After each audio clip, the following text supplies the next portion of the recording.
Welcome back to my YouTube channel English learning. स्वागत है आप सभी का मेरे यूट्यूब चैनल इंग्लिश लर्निंग में। आज मैं आप लोगों के लिए फ्यूचर कंटिन्यूअस टेंस के बारे में बताऊंगी। आज मैं इस टॉपिक पर वीडियो बनाने वाली हूँ। पिछली वीडियो मैंने बनाई थी फ्यूचर इंडेफिनिट टेंस के बारे में, उसकी पहचान, उसके नेगेटिव सेंटेंस, उसके इंटरोगेटिव सेंटेंसेस। मैंने उसकी सारी चीज़ें आप लोगों को उस वीडियो में बता दी थी। उम्मीद करती हूँ कि वह वीडियो आप लोगों के लिए काफ़ी हेल्पफुल रही होगी और काफ़ी इन्फॉर्मेटिव रही होगी। तो अब आज बात करते हैं हम फ्यूचर कंटिन्यूअस टेंस की।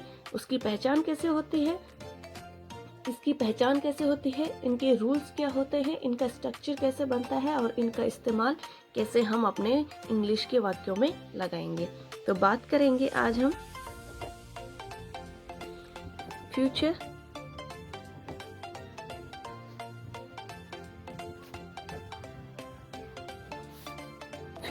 कंटिन्यूअस टेंस की बात करेंगे। आज का टॉपिक हमारे पास ये है फ्यूचर कंटिन्यूअस टेंस। तो फ्यूचर कंटिन्यूअस टेंस की सबसे पहले बात आती है कि हम इनकी पहचान कैसे करेंगे। तो इनकी पहचान कैसे होगी ये हम देखेंगे। पहले ये जानेंगे कि फ्यूचर कंटिन्यूअस टेंस में हमें क्या ज्ञात होता है। तो फ्यूचर कंटिन्यूअस टेंस में हमें ये ज्ञात होता है कि बोलने के समय भविष्य में कोई काम हो रहा होगा या कोई घटना घट रही होगी, हमें यह ज्ञात होता है फ्यूचर कंटिन्यूअस टेंस में।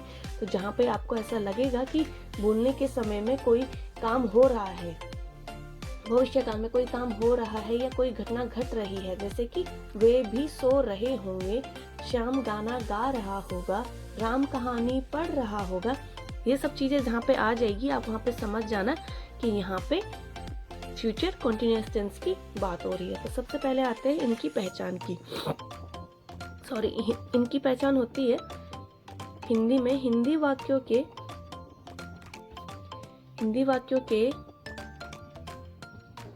अंत में आता है रहा होगा,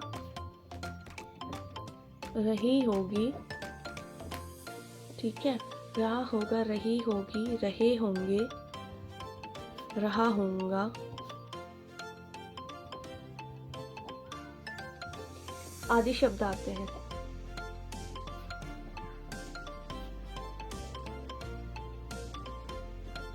ठीक है, तब इसमें वाक्य में एक दो आपको बता देती हूँ, जैसे कि वह लेटा हुआ होगा,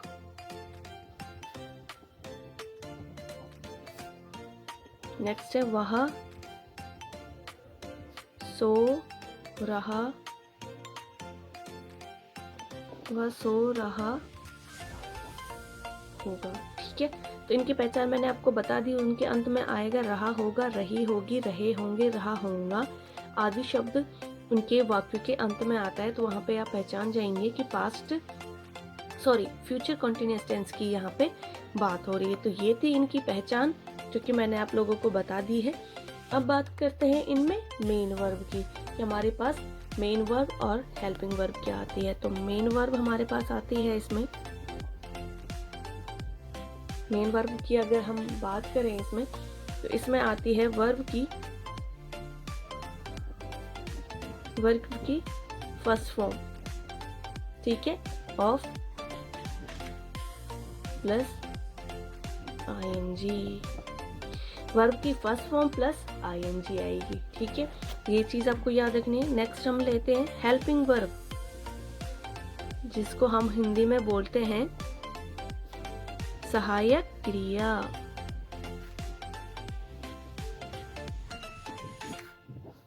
सहायक क्रिया हम इसको बोलते हैं हेल्पिंग वर्ब को, और मेन वर्ब को बोलते हैं मुख्य क्रिया। तो सहायक क्रिया इसमें जो होगी, यानी कि हमारी हेल्पिंग वर्ब वो होगी शैल बी और विल बी यूज होगा यहाँ पे। आप लोगों को ये चीज ध्यान रखनी है, shall be and will be. तो ये चीज आपको ध्यान रखनी है कि शैल फ्यूचर इंडेफिनिट टेंस में शैल एंड विल का यूज था, और यहाँ पे है शैल बी विल बी। ठीक है, एक और चीज इंपॉर्टेंट बता देती हूँ आप लोगों को इसमें, आई तथा वी के साथ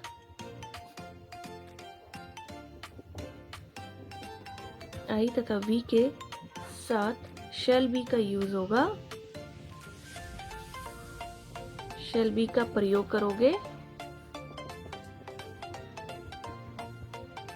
और नेक्स्ट है तथा जो भी बाकी हमारे पास रहेंगे ऑप्शन अन्य सभी के साथ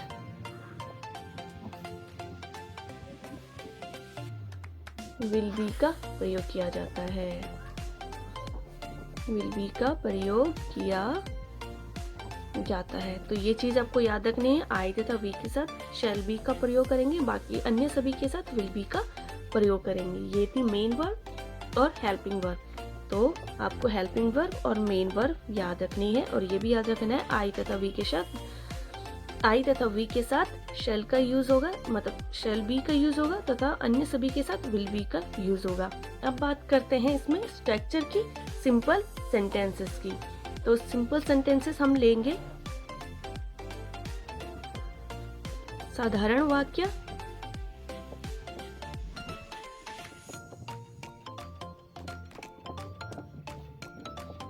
जिनको हम हिंदी में बोल सकते हैं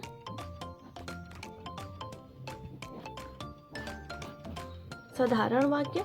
तो सबसे पहले आपको पता है हम क्या लेते हैं। आपने अगर मेरी और वीडियोस देखी हैं तो आपको पता है कि हम क्या लगाते हैं। सबसे पहले हम लेते हैं स्ट्रक्चर बनाएंगे, उसके बाद हम वाक्यों में उसको लगाएंगे। तो सबसे पहले आप लोगों को पता ही है सिंपल सेंटेंस में क्या आता है, सब्जेक्ट आता है प्लस उसके बाद हमारी हेल्पिंग वर्ब आती है, will be and shall be plus verb की, उसके बाद हम लेते हैं वर्ब की आएगी फर्स्ट फॉर्म प्लस उसके साथ हमने लिया है आईएनजी प्लस ऑब्जेक्ट आएगा प्लस अदर वर्ड्स आएंगे। ठीक है, तो ये था हमारा सिंपल सेंटेंसेस का स्ट्रक्चर, जो कि है subject plus will be plus shall be plus verb की first form plus ING plus object plus other words. ठीक है, साधारण वाक्य की, जो कि बिल्कुल हमारे सिंपल होते हैं। सिंपल सेंटेंसेस भी बोलते हैं इनको और बोलते हैं अफर्मेटिव सेंटेंसेस भी बोलते हैं साधारण वाक्य को। ठीक है, तो अब बात करते हैं इनके सेंटेंसेस की। अब बनाते हैं स्ट्रक्चर को, देखें इनके सेंटेंसेस आप लोग भी जरूर देखें। तो सबसे पहले वाक्य लेते हैं हम, मैं खाना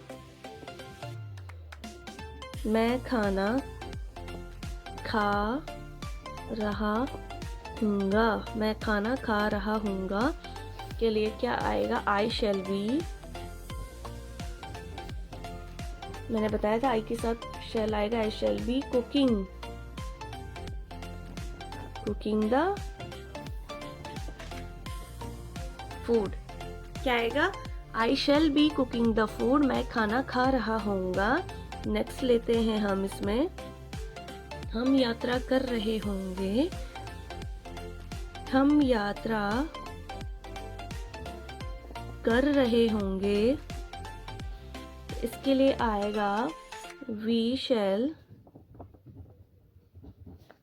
बी ट्रेवलिंग।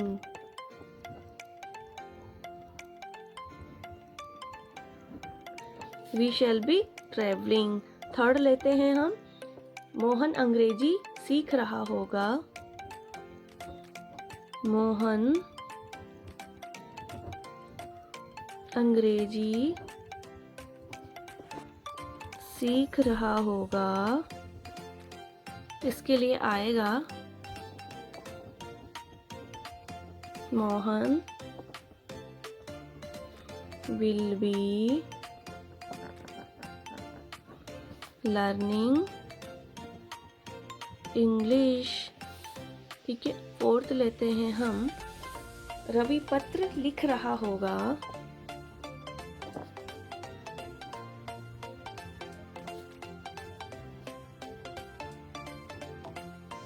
रवि पत्र लिख रहा होगा, रवि विल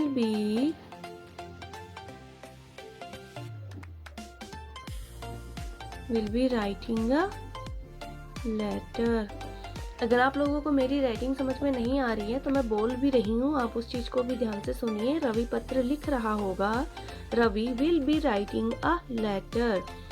मोहन अंग्रेजी सीख रहा होगा, Mohan will be learning English. तो अगर मेरी राइटिंग समझ में नहीं आएगी तो आप लोग मैं जो बोल रही हूँ उसको ध्यान से सुनेंगे तो आप सेंटेंसेस को लिख सकते हो। एक और बता देती हूँ मैं, रात में बरसात हो रही होगी, तो आएगा इसके लिए इट विल बी रेनिंग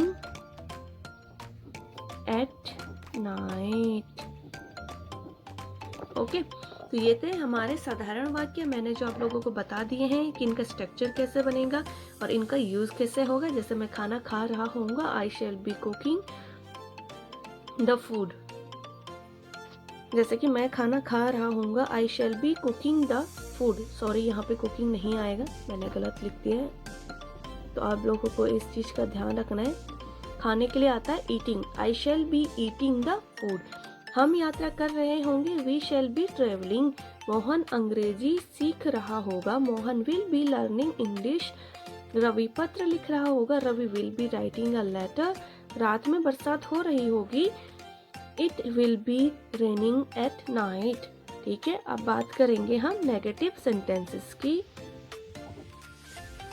ऐसी छोटी मोटी मिस्टेक्स हो जाती है तो आप लोग इस बात का ध्यान रखें एंड बुरा ना माने, क्योंकि हम भी सीखते हैं तभी आप लोगों को सिखाते हैं, तो इसलिए मिस्टेक हो जाती है। जैसे कि मैंने यहाँ पे कुकिंग लिख दिया था, खाना बना रहा होगा, वो भी सेंटेंस आ सकता है। तो बनाने को कुकिंग आता है एंड खाने को ईटिंग आता है, आपको ये चीज़ ध्यान रखनी है।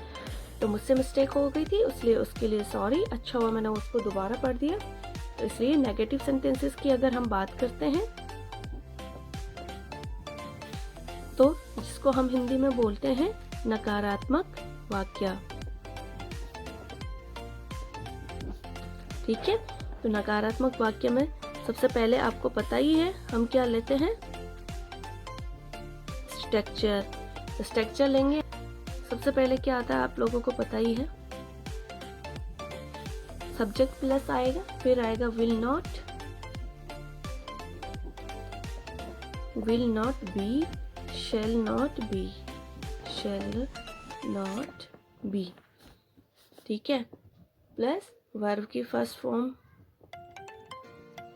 प्लस आईएनजी आएगी हमारी, प्लस ऑब्जेक्ट आएगा, प्लस अदर वर्ड्स आएंगे। ठीक है, तो ये था हमारा स्ट्रक्चर नेगेटिव सेंटेंसेस का। Subject plus will not be, shall not be, plus verb की first form plus ING plus object plus other words. तो लेते हैं हम वाक्य को। सबसे पहला वाक्य लेंगे, रेखा गरीबों की मदद नहीं कर रही होगी। रेखा गरीबों की मदद नहीं कर रही होगी। ठीक है, तो इसके लिए आएगा रेखा विल नॉट बी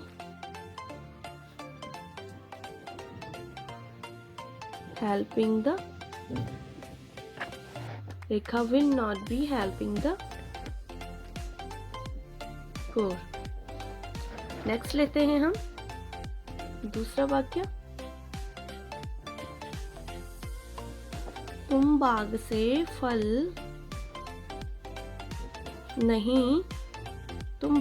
फल नहीं तोड़ रहे होंगे। तो इसके लिए आएगा You will not be plucking, sorry,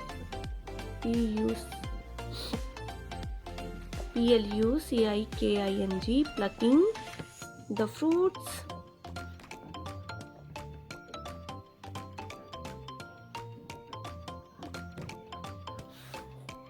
plucking fruits from the garden। इसको मैं साफ लिख लेती हूँ।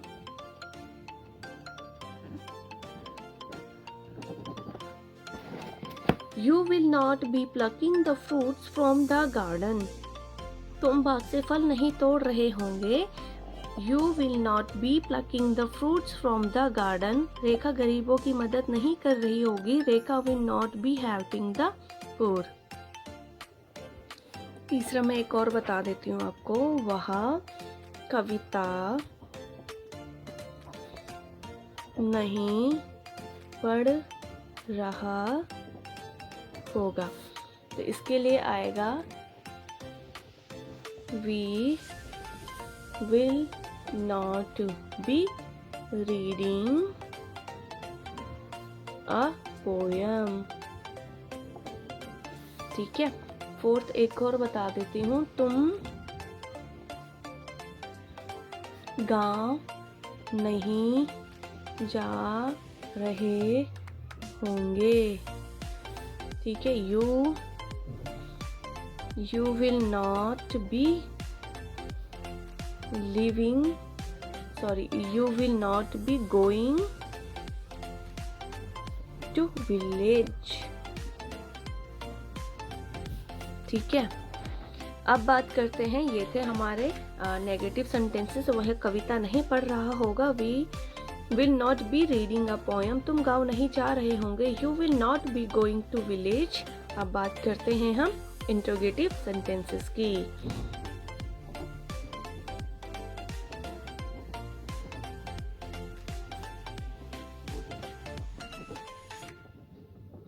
इंट्रोगेटिव सेंटेंसेस को हम हिंदी में बोलते हैं प्रश्नवाचक वाक्य. तो अब बात करेंगे हम प्रश्नवाचक वाक्य की. ठीक है. तो सबसे पहले हमारे पास क्या आता है? स्ट्रक्चर. क्या आता है सबसे पहले हमारे पास? हम क्या लेते हैं? स्ट्रक्चर. और स्ट्रक्चर की मदद से हम अपना वाक्य बनाते हैं. तो will and shall plus subject plus be plus verb की क्या थी हमारे पास? फर्स्ट फॉर्म थी. प्लस हमने आईएनजी था. प्लस ऑब्जेक्ट आएगा प्लस अदर वर्ड्स आएंगे. ठीक है. क्या था? Will shall plus subject plus be plus verb की first form plus ING plus object plus other words. ठीक है. ये है हमारे पास इंट्रोगेटिव सेंटेंसेस का स्ट्रक्चर. अब बात करते हैं वाक्य की. वाक्य लेते हैं हम. क्या वह नाच रहा होगा? क्या वह नाच रहा होगा? तो क्या आएगा? Will he B dancing? Question mark chain. Next लेते हैं हम. क्या तुम नाव से नदी पार कर रहे होंगे? क्वेश्चन मार्क चेन आएगा. Will you B crossing a river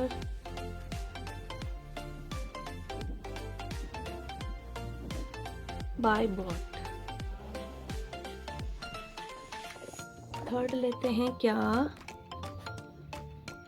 Raju तुम्हें बुला रहा होगा? तो आएगा will Raju be reading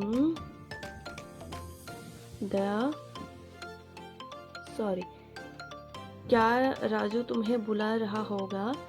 Will Raju be calling you? ठीक है.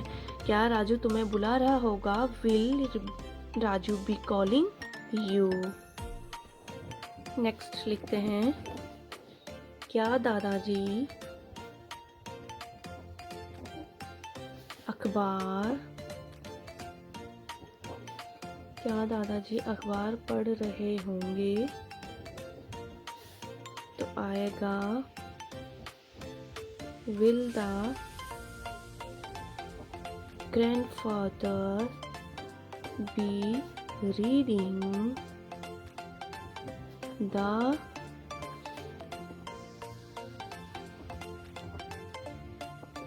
न्यूज़पेपर।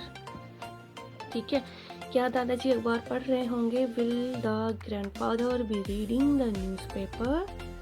तो ये थे हमारे इंट्रोगेटिव सेंटेंसेस जो कि मैंने आप लोगों को बता दिए हैं, इंट्रोगेटिव से नेगेटिव तक का, सिंपल सेंटेंसेस से negative sentences, interrogative sentences, future tense का पहचान कैसे होती है, इसमें will be and shall be का कैसे यूज़ होता है, कैसे नेगेटिव सेंटेंसेस बनते हैं और कैसे इंट्रोगेटिव सेंटेंसेस बनते हैं, मैंने इस वीडियो में आपको शुरू से लेके लास्ट तक सारा बता दिया है। उम्मीद करती हूँ कि ये वीडियो आप लोगों के लिए काफ़ी इन्फॉर्मेटिव रही होगी।